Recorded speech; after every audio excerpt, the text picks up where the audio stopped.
Not only Shakib, সাকিবের কথা বলছেন কেন? শাবনূর বলেন, শাবনাজ বলেন, নাইম বলেন, সাব্বির বলেন, কবিতা বলেন, মিশেলা বলেন, দিতি বলেন, অমিত হাসান বলেন, ঝুমকা বলেন, তারপরে ময়ূরী বলেন, ময়ূরীর মা বলেন, ইরিনা বলেন, মানে industry 99% hero heroine come from my class.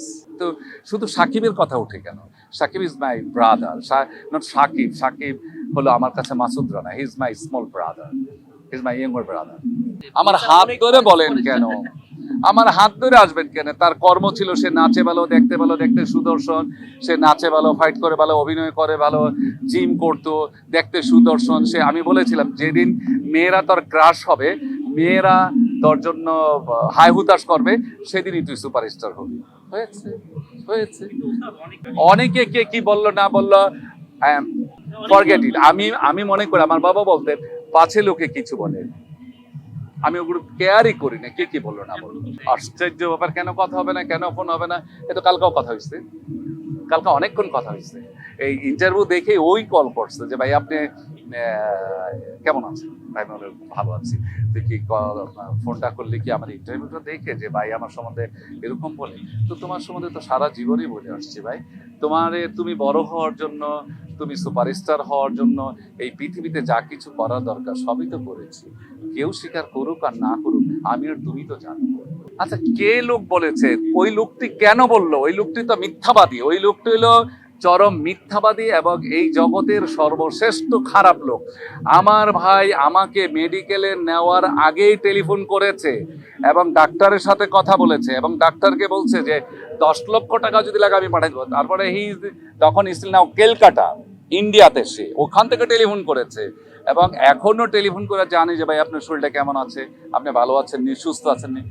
কে বলে খোঁজ খবর নেই? না, এটা হলো মিথ্যা কথা ভাই। এটা না আমি কালকে অনেকগুলো চ্যানেলে বলেছে মানে কি, ও তো super star, mega star, bumper star. এখন ও যখন আসে, আপনাদের মতন অনেক সম্মানিত ব্যক্তিরা থাকে, আরো আশেপাশে অনেক লোক থাকে। ও হয়তো ড্রিঙ্ক করে, ও হয়তো সিগারেট খায়, কিন্তু আমার সাথে আর ওর সাথে সম্পর্কটা হলো বড় ভাই ছোট ভাইয়ের মতো। এখনো সে আমারে দেখে এরকম করে উঠে এরকম দাঁড়িয়ে থাকে এবং আমি বসবো, আমার চোখের দিক তাকায় সে কখনোই কথা বলে না। ও অ্যান্ড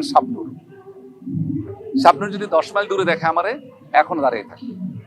তো সেই জিনিসটা তো, ও অনেকে আমাকে ইনভাইট করে, আমি ইচ্ছা করে যাই না, বা ও বলে না, কারণ সেখানে আমাদের অনেক রকমের পরিস্থিতি সৃষ্টি হয়। ওর জন্য আমি যদি এটা না দেখার বান করি, তাহলে এখানে আমারও প্রেস্টিজ। আবার ও ছোট মানুষ, ওর এটা করতেই হবে। সুপারস্টার, মেগা স্টার, অনেক রকমের মানুষ আছে যাদের কাছে আমি কথা বলতে পারবো না, কিন্তু তারা গিয়ে ওর চামচামি করে। তো সে তো চাবেই, এটা সবাই চায়, আপনিও চাবেন। তো যার জন্য হয়েছে কি, আমিই চাই না ইচ্ছা করে, বা ওর মধ্যে থেকে আসে, যে কোনো কারণে আমরা চাই না। এখনো আছে আমার ভাইগনা এবং সাকিব একসাথে খেত। ওই ওর বন্ধুটি মারা গেছে, আমার ভাইগনা বাতিজাটি মারা গেছে, কাশ্মীর মারা গেছে। ওর মেডিকেল যখন ছিল, ও টাকা পাঠাইছিল, ও টাকা দিয়েছিল। সেটা হলো ওর ব্যক্তিগত ব্যাপার। কারো ব্যক্তিগত ব্যাপারে হস্তক্ষেপ করার তো কিছু নেই।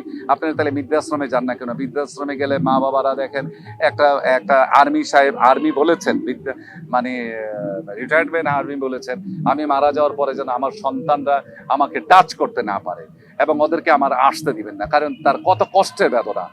এবং বাবা মাই তো সন্তানের খোঁজ নেয় না, সন্তানই বাবা মার খোঁজ নেয় না। অনেক অনেক বড় ব্যাপার। এখন ও অনেক ব্যস্ত, কর্মব্যস্ত। এর মধ্যে যে টুকটাক খোঁজ খবর নেই, দ্যাটস এনাফ, আর কিছু লাগে না। তার জীবনের সূচনা হয়েছে আমার দিয়ে, তার জন্য সবকিছু করেছি আমি। সে স্টার হয়েছে, বাম্পার হয়েছে, ক্যালকাটা আমারও ছবি রিলিজ হয়েছে, অনেক ছবি। তখন ওকে যখন জিজ্ঞেস করে, এবং আমি যখন ক্যালকাটা যাই তখন ছোট বাচ্চা, ওর ছবি টবি নিয়ে যেতাম। প্রসেনজিতের মানে বোম্বা বলে, প্রসেনজিৎ, ঋতুপর্ণা, ইন্দ্রাণী হালদার, তাপস পাল, চিরঞ্জীবী, ওরা সবাই জানে যে ছোটকালেই তোমার ভাই তোমাদের ছবি দেখাইছে। আমি ক্যালকাটায় ছোটকালেই ওদের ছবি নিয়ে দিয়ে আসছি, ছোটকালের ছবি ওদের এখানে আছে। তো যখন কথা বলে ভাল লাগে, এবং এখনো ছবি করবো কিনা না করবো সেটা ভবিষ্যতের কথা। কিন্তু এখনো বলে, গান করে, কয়েকদিন আগেও বলছিল গান করার জন্য আমাকে ব্যাংককে যাওয়ার জন্য। আমি তো ব্যাংকক যাব না, আমি ব্যাংকক 21 বার গিয়েছি। আমি এখন বাসা থেকে বাইরে যাই না। আমার আশেপাশে যদি শুটিং থাকে আমি করি, আদারওয়াইজ আমি কক্সবাজারও যাই না। কক্সবাজার যাই আবার ফ্যামিলি নিয়ে, সঙ্গে আমার একটা ডগ থাকে, ওই ডগটা আমার ছাড়া আবার খায় না। তো যার জন্য হয়েছে কি যে মানুষে বলে না শখের তোলা 80 টাকা। তো আমরা সবাই মিলে কক্সবাজার যাই, ব্যাংককে যাই, ঘুরতে যাই, কিন্তু শুটিং এ যাই না। তো সো এখন আর ওই শুটিং এ যাইতে হবে, শুটিং এর টাকা ইনকাম করতে হবে, ওই চিন্তাটা নাই। শুটিং থেকে তো অনেক টাকা কাম করেছি, এই টাকাটা যে জমানো আছে ওইখান থেকে কিছু আসে চলে।